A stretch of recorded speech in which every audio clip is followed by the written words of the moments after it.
Assalamualaikum warahmatullahi wabarakatuh. Selamat datang di video pembelajaran filsafat pendidikan Islam. Video ini adalah salah satu tugas mata kuliah mahasiswa pasca sarjana Universitas Islam Al-Ihya Kuningan. Fokus pembahasan kita kali ini yaitu mengenai teori pemikiran pendidikan menurut Abu Hanifah.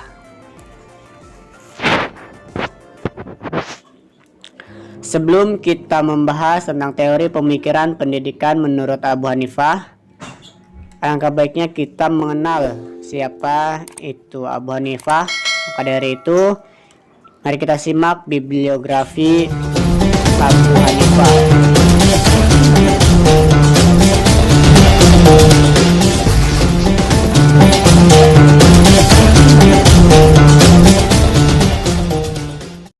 Imam Abu Hanifah.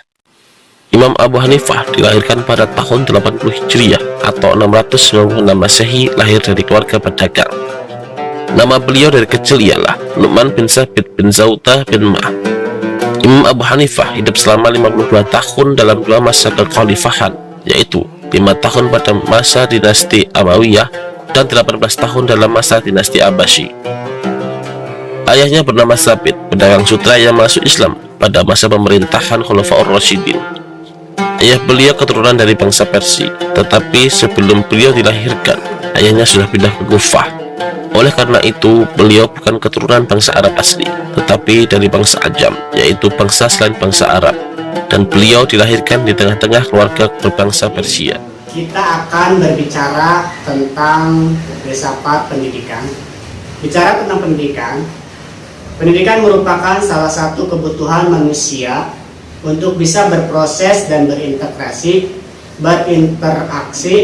di dunia luar dengan seluruh masyarakat di sekitar. Pendidikan juga salah satu bekal terpenting di masyarakat. Nah, bicara tentang pendidikan tak luput dari kurikulum di Indonesia. Perkembangan kurikulum yang selalu mengalami perubahan. Apakah ada pengaruh terhadap mutu lulusan jika lulusan tersebut terjun langsung di masyarakat? Nah, gimana menurut rekan-rekan? Apakah kurikulum yang selalu berubah-ubah akan ada pengaruhnya terhadap lulusan siswa terhadap masyarakat? Tentu saja ada pengaruhnya, karena kurikulum yang selalu berubah itu disesuaikan dengan perkembangan zaman dan hasil dari penilaian mutu pendidikan. Di antaranya dengan adanya PMP, penjamin mutu pendidikan. Nah, sekarang sedang gencar-gencarnya dan dari PMP itu berubah dengan adanya ANBK atau istilahnya asesmen nasional berbasis komputer.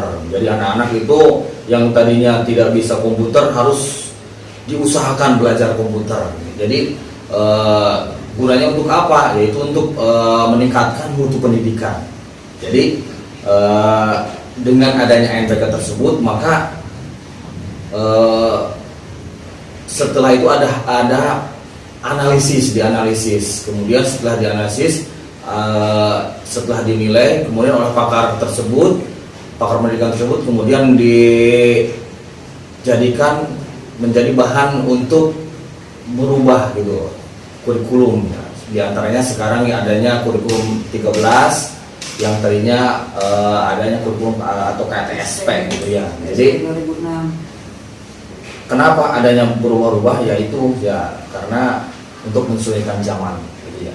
Mungkin itu saja dari ya benar tadi kata Pak Dadi, ada PMP yang kemudian tahun ini diganti oleh ANBK ya. Dalam ANBK itu kan juga ada literasi ya, ada numerisasi, kemudian nanti ada survei karakter, survei lingkungan ya. Survei lingkungan, guru-gurunya ada sekarang juga kepala sekolah sama guru ada lagi ya. Ada ya, nanti belum nanti setelah anak kemudian guru dan kepala sekolah itu sebagai pengganti dari PMP katanya ya. Iya.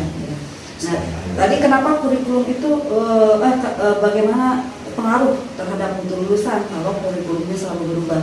Nah, kenapa selalu berubah? Nah, kita lihat kurikulum itu apa ya? Kurikulum itu kan apa isinya tuh, pedoman atau program-program yang indikator-indikator atau perencanaan yang nanti akan disampaikan oleh seorang pendidik ke peserta didik.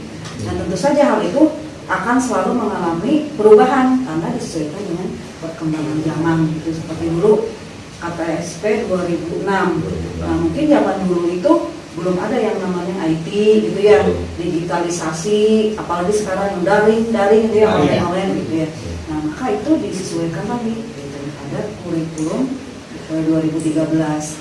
Nah, di kurikulum 2013 itu kan banyak sekali maksudnya guru itu dituntut untuk memahami lagi ya IT ya, itu untuk membuat media pembelajaran di mana siswa harus aktif, kreatif, inovatif gitu ya, PAIKEM yang mungkin itu ya.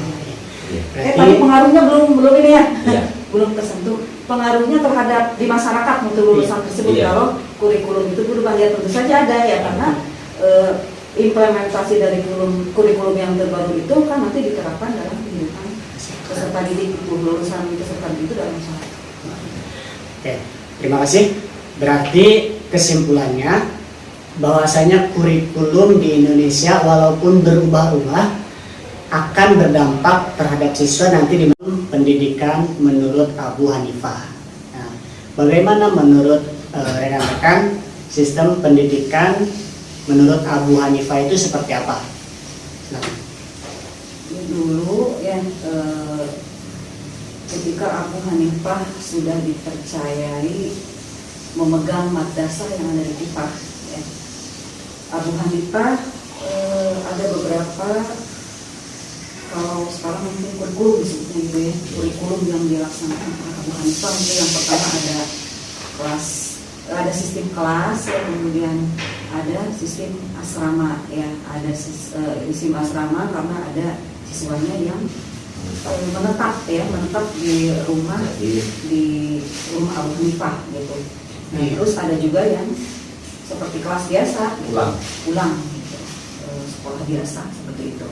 Nah, kemudian sistemnya seperti apa? Yang pertama itu tatap muka langsung dalam pengajarannya itu ya. Jadi siswa datang, kemudian ada guru, jadi tatap muka langsung. Nah, caranya itu olakoh di mana murid duduk ya berkeliling, gurunya di tengah gitu ya, seperti itu. Nah, itu dilaksanakan di masjid setiap hari ya. Jadi setiap hari itu ada pembelajaran secara olakoh gitu. Jadi masjid itu multiguna ya, di samping digunakan untuk ibadah ya dimanfaatkan juga untuk sekolah. Nah, itu yang kalau sekarang mungkin formalnya gitu ya. Abu Hanifah juga mengajarkan kepada masyarakat melalui majlis taklim gitu ya, kalau sekarang majlis taklim seperti itu. Itu juga kan berarti tatap muka langsung ya, tatap muka langsung.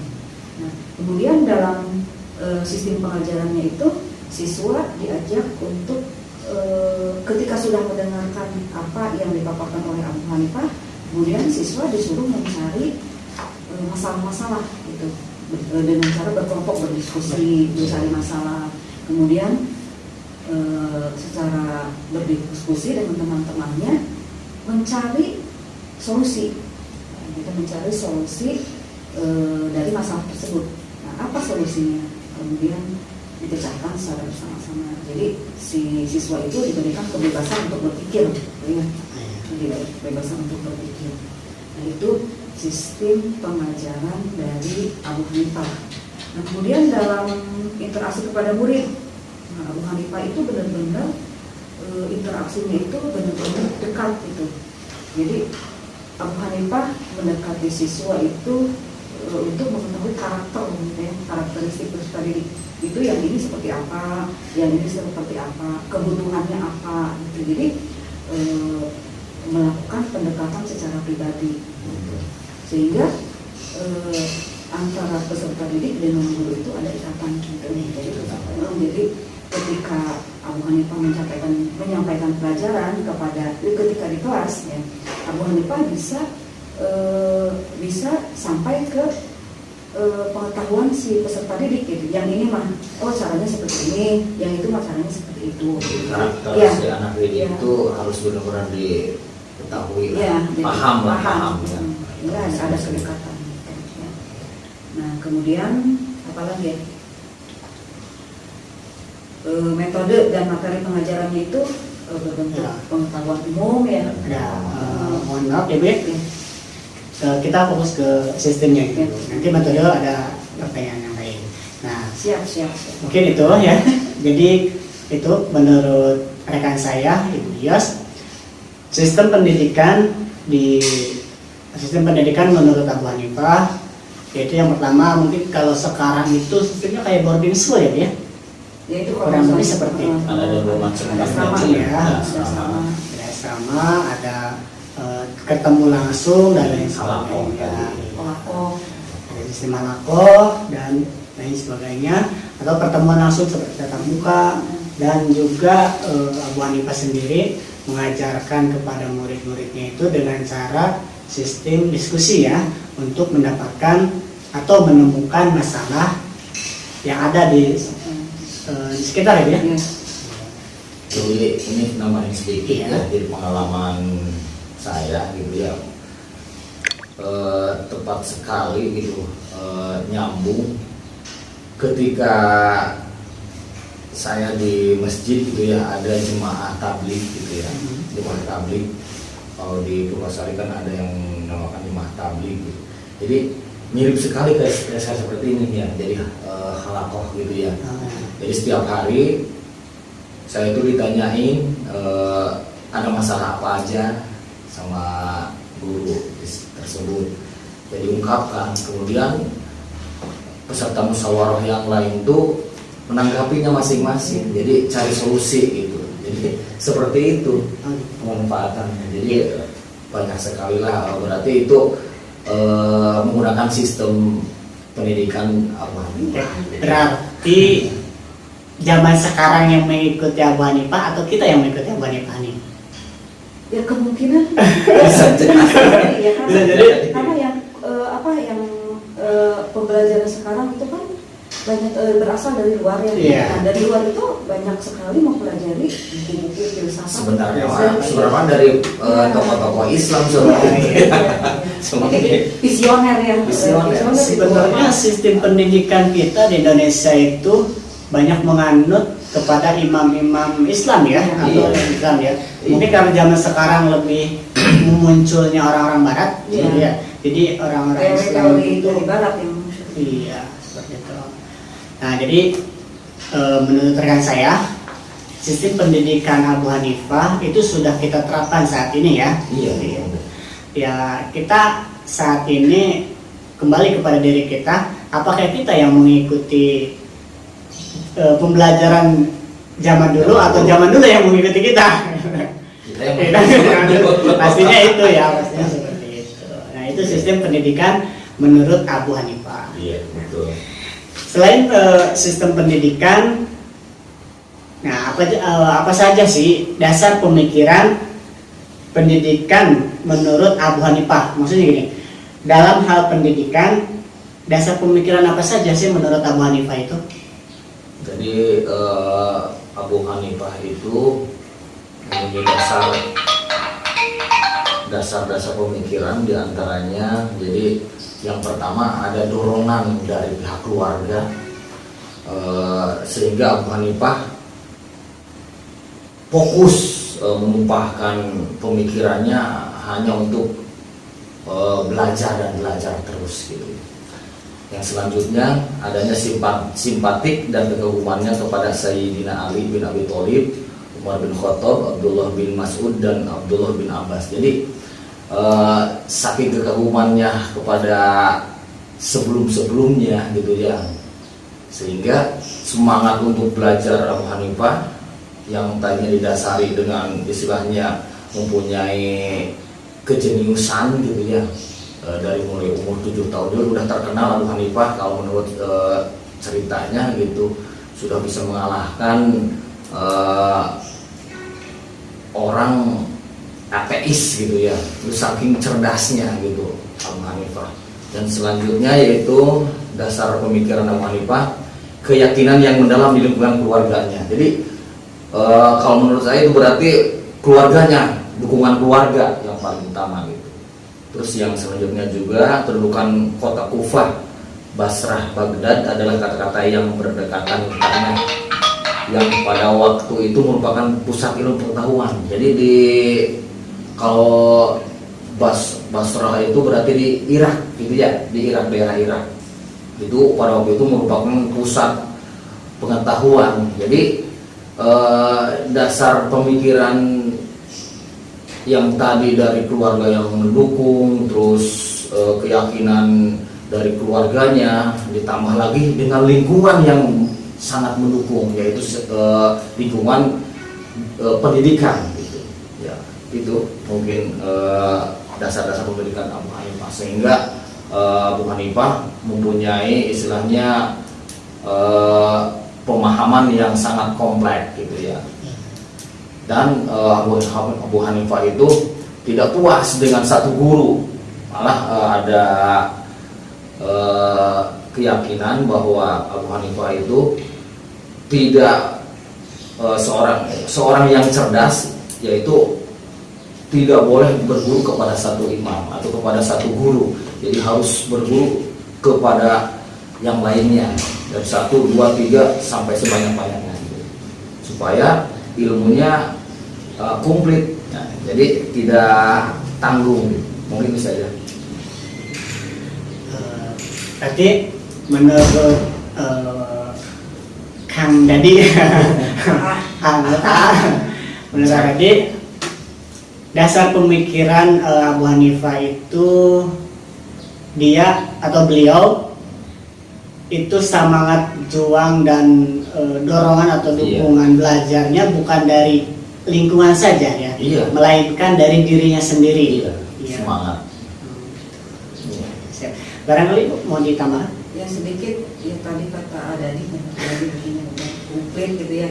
Mungkin karena juga beliau kan ikut ayahnya ya, sejak kecil itu pedagang ya, pedagangan, berarti kan kemana-mana gitu yang ikut ayahnya berpetualang ya dalam berniaga gitu. Nah ketika dalam perjalanan berniaga itu beliau sambil menghafal gitu ya, menghafal Al-Quran gitu. Kemudian misalnya ada imam apa, guru besar siapa, beliau datang kemudian berdiskusi. Nah itu juga menjadi dasar pemikiran beliau. Nah, gitu. Terima kasih. Jadi dasar pemikiran Abu Hanifah tadi sudah dijelaskan oleh Kang Dadi, saudara saya dan Ibu ya, bahwasanya dasar pendidikan menurut Abu Hanifah ada beberapa poin tadi sudah dijelaskan juga. Intinya semangat juang pendidikan Abu Hanifah didorong dari dirinya sendiri, mencari pengetahuan pada dirinya sendiri dengan cara membaca atau menghafal Al-Quran dan lain sebagainya, juga didorong dari lingkungan sekitar ya, keluarga dan keluarga yang sangat mendukung pada pendidikan Abu Hanifah. Seperti itu. Oke, selain tentang sistem pendidikan, dasar pendidikan, tentu dalam pendidikan itu ada metode. Nah, bagaimana metode pengajaran Abu Hanifah dan apa saja sih perbedaan pengajaran Abu Hanifah dengan zaman sekarang? Jadi metode pembelajaran, sistem pembelajaran Abu Hanifah dengan zaman sekarang itu bagaimana metodenya ya? Terus apakah bisa diterapkan pengajaran Abu Hanifah di era milenial seperti ini, atau sistem pembelajaran di abad 21 dengan metode pembelajaran zamannya Abu Hanifah, apakah bisa diterapkan? Nah, kita kembali lagi tadi kepada sistem pendidikannya, di mana ada tatap muka langsung, ada diskusi. Nah, itu juga kan berarti udah sebagian dari metode ya, atau dasar-dasar pendidikan dari Abu Hanifah. Nah, metode yang digunakan Abu Hanifah itu adalah tadi menyerupai metode diskusi, ya, metode diskusi di mana siswa ya, peserta didik itu dibuat kelompok, kemudian berdiskusi mencari suatu solusi ya. Ketika sudah mendapatkan pengetahuan, mendapatkan dasar-dasar ilmu dari Abu Hanifah, kemudian diskusi apa masalahnya, kemudian cari solusinya, kemudian dipecahkan bersama-sama. Nah itu metode yang dilaksanakan pada zaman Abu Hanifah ya. Kemudian materi pengajarannya itu mengintegrasikan antara sikap spiritual, ya, sosial, pengetahuan, kemudian keterampilan. Nah, Masya Allah sekali ya. Coba mendengar tadi diskusi ada pengintegrasian spiritual dan pengetahuan. Itu nyambung ke Kutilas saat ini ya, Bu. 2013 yang sekarang dilaksanakan di Indonesia. Di antaranya itu yang Cocok sekali gitu. Jadi dasar-dasarnya ada kaisar tuh kayak gue itu kan nyambung. Iya nyambung.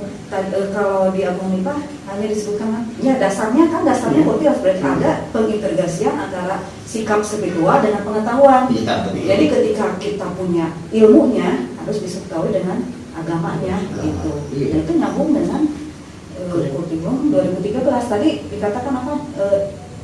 Bisa tidak diterapkan Di abad sungguh berarti bukan bisa lagi karena Iya. kita sudah mengadaptasi itu gitu tanpa kita sadari ya.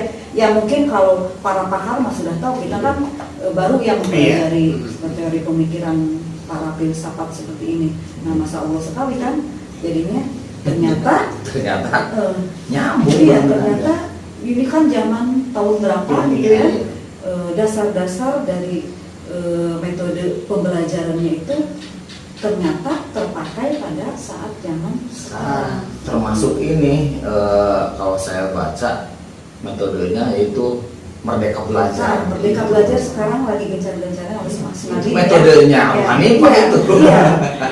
Iya, Abu Hanifah membebaskan peserta didik siswanya itu untuk merdeka berpikir ya. Iya, jadi langsung diberi kebebasan pendapatnya gitu, Iya. ungkapan kurang, tetapi istilahnya mah tidak dibatasi gitu, Iya, bebas iya, gitu. iya. Berarti metode zaman sekarang atau metode abad 21 yang namanya kurikulum 2013 atau bahasanya Merdeka Belajar tak jauh ya dari tentang metodenya Abu Hanifah. Ternyata itu menjadi metode Abu Hanifah itu dasar-dasar dari Sekarang. kurikulum yang Sekarang. sedang dilaksanakan. Iya, Mas Menteri kan nih ngebor-ngeborkan tentang Merdeka Belajar. Ternyata dari sini mungkin gitu.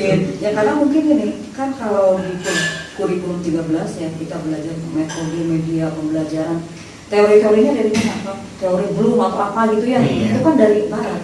Ya. Iya. Dan kita tahu ternyata kan orang ilmuwan barat itu mempelajari Al-Quran Iya. dan membaca buku-buku dari para filsafat Iya. ini. Termasuk dari Abu Hanifah juga Nah, dipelajari iya. gitu. Ya, soalnya kita kan di dunia pendidikan saat ini kita hanya mengetahui teori dari barat ya, kayak teori behaviorisme, teori kognitivisme dan lain sebagainya. Itu bahasa-bahasa Iya. barat kan. Gitu.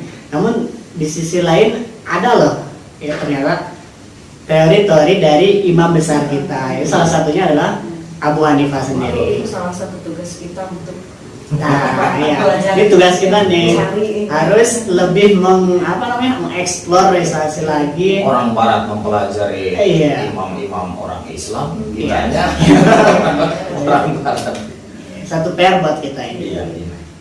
Betul. sekarang kan apa Kurtilas yang implementasi kurikulum 2013 itu yang discovery learning Iya. benar-benar ini metodenya digunakan oleh Betul. Itu metode saat ini tuh ada discovery learning, ada apa lagi Bu? Banyak sebenarnya ya. Iya. Implementasi dari kurikulum dari 2013 itu kan menciptakan siswa yang aktif, kreatif, inovatif gitu ya. Baik. Oke, teman-teman semua, kita pindah lokasi ke luar. Ini suasana rumah sahabat atau Ibu Iyos. Baik teman-teman, kita akan pindah podcast keluar. Lihat suasana sekitar.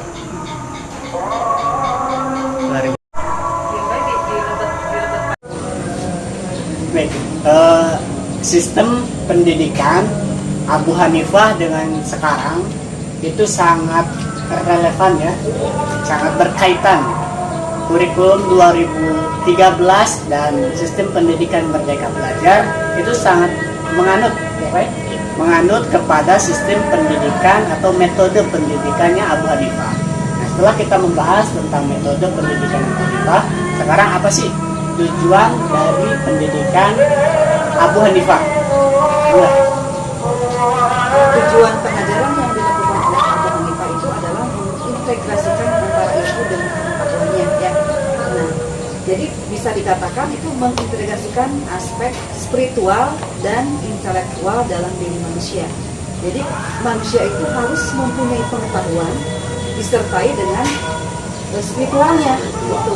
Jadi nanti dalam pengaplikasiannya dalam kehidupan sehari-hari itu disertai dengan keimanan kepada Allah gitu. Jadi pengetahuan didasari dengan ilmu agama gitu. Jadi tanpa pengetahuan ada ilmu agamanya tidak. Jadi harus ada agama dengan ilmu itu nyambung gitu. Sikap spiritual dan intelektualnya harus ada dalam diri manusia. Itu menurut rekan saya, Ibu Yos, bahwasanya tujuan pendidikan antara pengetahuan dan ilmu agama ya, itu harus saling berkaitan. Sedangkan menurut Bapak gimana? Sama Ya. Jadi kalau ilmu tanpa ilmu pengetahuan intinya tanpa dibarengi dengan agama itu tidak akan sempurna. Kadang-kadang kalau agama hanya agama saja yang dipelajari tanpa mempelajari dengan ilmu pengetahuan itu tidak akan sempurna. Maka Abu Hanifah itu memformulasikannya itu harus terintegrasi, harus sama-sama dipelajari gitu.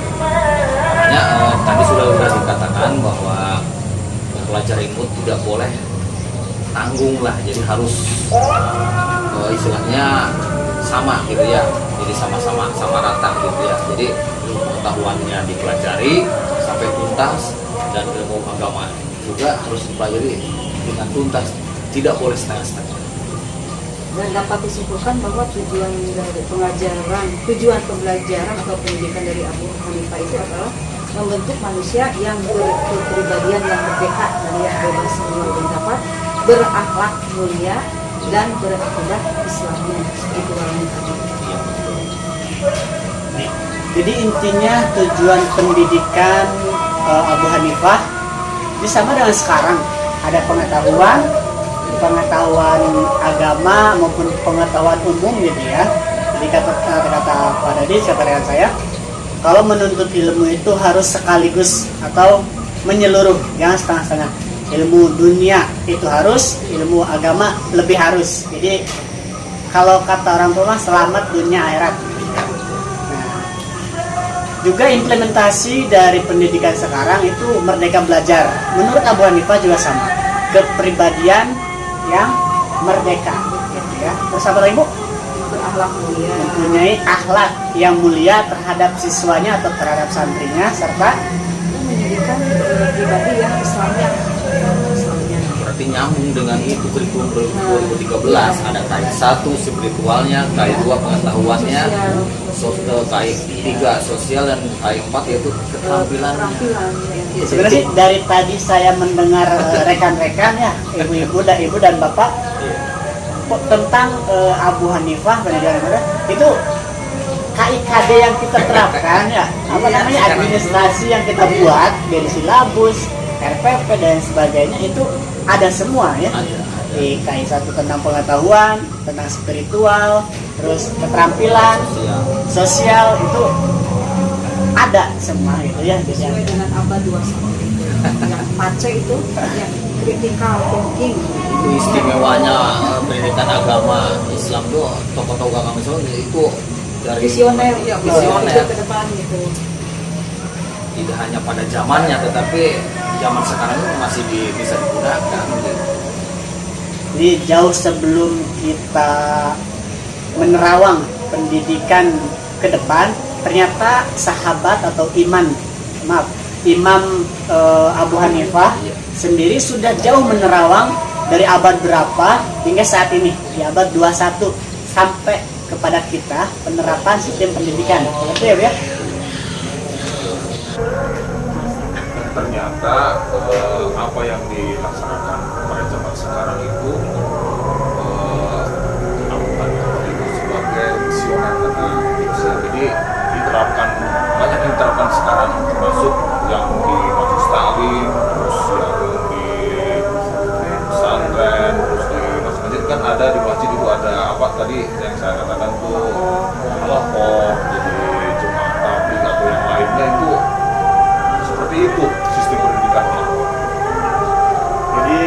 visioner pendidikan di Indonesia itu adalah Imam Abu Hanifahnya. Karena baik di sekolah, di pesantren, di pendidikan formal maupun non formal seperti madrasah, tadi di pengajiannya, majelis taklim, itu sama halnya dengan sistem pendidikan Abu Hanifah, dengan sistem halakoh, dengan sistem diskusi, sistem basic learning. Zaman now itu basic learning ya Bu ya. Tapi zaman dulu apa Bu? Artinya apa sih? Basic learning itu jadi apa? Prakteknya. Jadi pengetahuan yang kita dapat hari ini langsung dipraktekkan. Kalau sekarang KI berapa? KI 4, yaitu tentang keterampilan sosial dan lain sebagainya sama ya.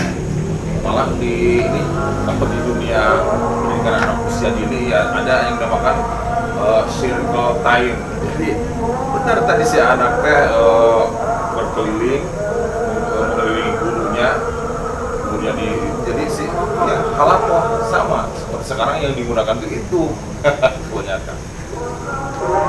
Jadi di dunia pendidikan anak usia dini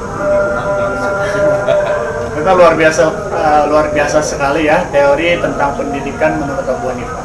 Bukan hanya di sekolah dasar, tapi sekolah paling dasar itu PAUD, ya. PAUD RA juga diterapkan, di TK diterapkan, di PAUD diterapkan. Baik, terima kasih kepada sahabat-sahabat saya yang sudah hadir dalam podcast hari ini. Ya.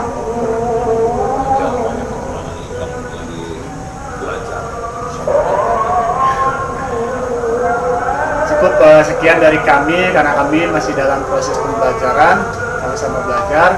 Kurang lebihnya mohon maaf. Wallahu muwaffiq wal aqwamit wabillahi taufiq wal hidayah. Wassalamualaikum warahmatullahi wabarakatuh. Oh iya, jangan lupa teman-teman like, share, and comment. Bila perlu subscribe karena subscribe itu gratis teman-teman. Jika video ini bermanfaat, maka silakan teman share ke teman-teman yang lain-lainnya. Kami tunggu komentarnya.